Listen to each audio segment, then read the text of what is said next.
일본에 진 국채 1,300만 원을 민간인들이 담뱃값을 줄여서라도 갚자는 아이디어에서 시작된 애국 계몽운동.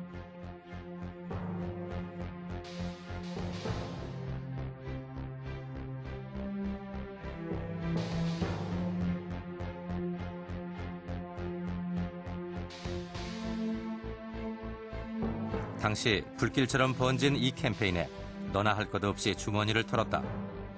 장지연이 쓴 논설에는 이 캠페인의 풍경이 잘 담겨 있다.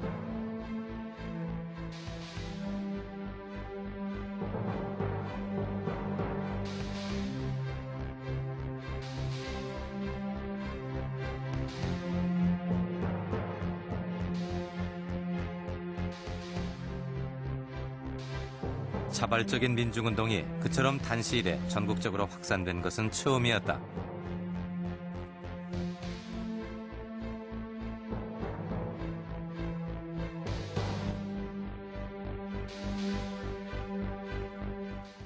그 뒤엔 언론이 있었고 무엇보다 대한매일신보가 있었다. 초기의 신보는 이 캠페인 자체가 불가능하다고 판단했다. 때문에 자신들의 신문사에는 의연금을 기탁하지 말아달라고 광고까지 낸다. 그러나 사람들은 신보를 신뢰했다. 만류에도 불구하고 독자들의 의연금이 신문사로 몰렸다. 신보는 결국 성금을 접수해야만 했다. 이렇게 이 운동의 추진 세력이 된 신보는 논설로 국채 1,300만 원 보상 취지를 싣고 2천만 동포 중 조금이라도 애국 충정이 있는 자는 이에 참여해 줄 것을 호소했다.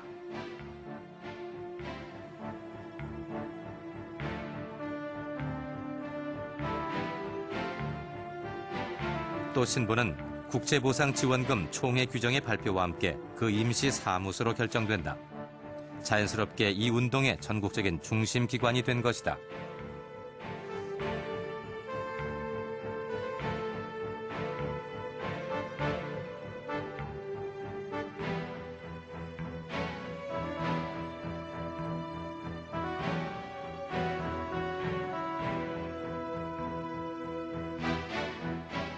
의연금이 신문사로 직접 접수되고 전국적으로 이 운동이 확산되자 신보는 의연금 기탁자 명단을 신보 지면을 통해 발표했다.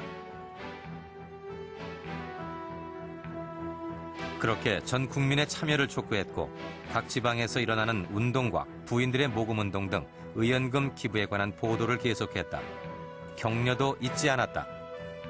이 국제보상운동은 그 당시에 대한매일신보 등 언론에서 아주 대대적으로 지원을 하고 연일 보도하고 격려하고 예를 들자면 박은식 선생이나 양기탁 선생, 신채호 선생 이런 분들이 논설과 격려문을 많이 싣고 이 국제보상운동을 지원을 하게 됩니다. 민족지로서 항일운동의 구심점이 된 대한매일신보. 소유주는 영국인 베델이었지만 사실 신문 발행의 실질적인 주체는 한국인이었다.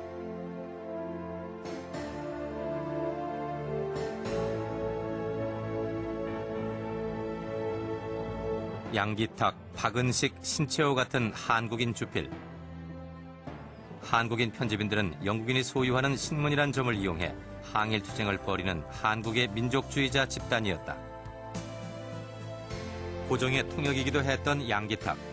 총무였으나 실제로 신보사를 운영하다시피 해온 양기탁은 처음엔 주로 영문 기사를 번역했지만 후엔 영문 논설, 한글 논설까지 썼다. 훗날 임시정부 대통령까지 됐던 박은식. 한학의 조예가 깊었던 그는 서우학회 취지서 등 칼같은 글로 유명하다. 국민의 혼등을 쓴 단재 신채호. 그도 1910년 중국으로 망명하기 전까지 신보의 주필로 활동했다. 이렇게 당대의 논객들이었던 이들의 필봉이 일제하 한민족에게 꺼져서는 안 될 항일의 기운을 불어넣었던 것이다. 을사조약이 체결되고 3일 만인 1905년 11월 20일자 황성신문은 검열도 받지 않고 시일야 방송대곡을 싣는다. 이 사건으로 장지연이 일본 당국에 의해 구속되고 신문은 정간된다.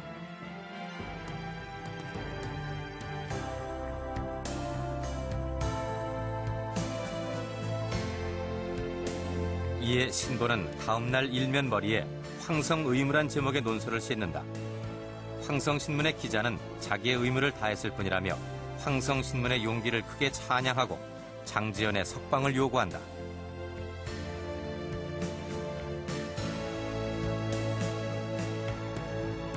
또 문제의 논설을 영어로 번역해 호혜로 발행한다. 신보는 일본의 한국 침략 사실을 일본과 서방 여러 나라에 알리는 역할을 했다.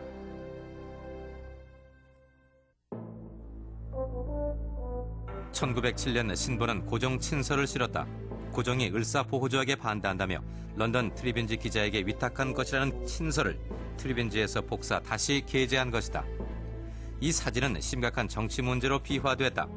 일본은 을사조약이 합의하에 체결됐다고 주장했으나 그것을 전적으로 부인하는 증거물이었기 때문이다.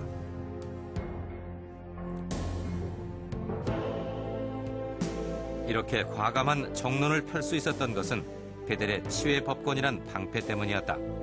당시는 일본의 사전 검열에 의해 속칭 부분 지워진 벽돌 신문들이 발행되던 시기였다. 또 신보는 시급한 사항은 호혜로 발행하는 대담함과 민첩성을 보였다. 고종이 헤이그의 밀사를 파견했다가 당하고 있는 순환과 이준 열사가 자결했다는 소식이 실려있다. 고종이 물러나면서 순종에게 양위한다는 발표. 그러나 비록 양위를 할지라도 을사조약에 도장 찍지 않았음을 강조한 기사로 반일 감정을 고취했다.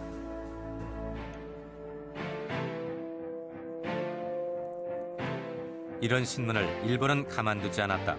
검열은 할 수 없었지만 압수수색을 하거나 심지어는 신보의 우송이나 배달을 방해하기도 했다. 그러나 국민들 속에 파고든 신보의 발행 부수는 10,000부가 훨씬 넘었다. 기타 다른 신문들의 총 발행 부수를 모두 합친 것보다도 많았다.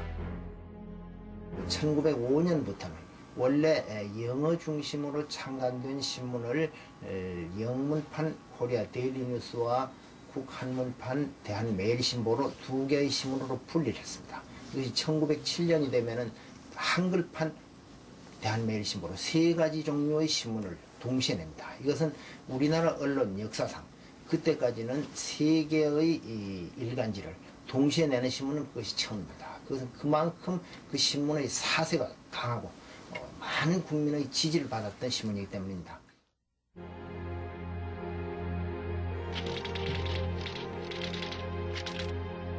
베델의 재판 셋째 날, 증인신문이 계속됐다. 이날은 의병장과 궁중의 관리도 나와 베델에 대해 우호적으로 증언했다.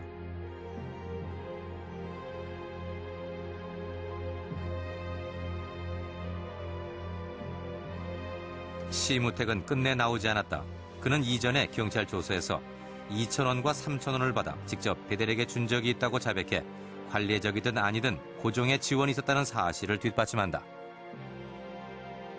또 고종은 베델에게 신문통신에 관한 전권자로 위임한다는 친필 특허장을 내리기도 했다. 민족지에 대한 고종의 애착이었는지도 모른다. 3일간의 신문과 증언이 모두 끝나고 끝으로 원고와 피고 측 마지막 변론이 있었다.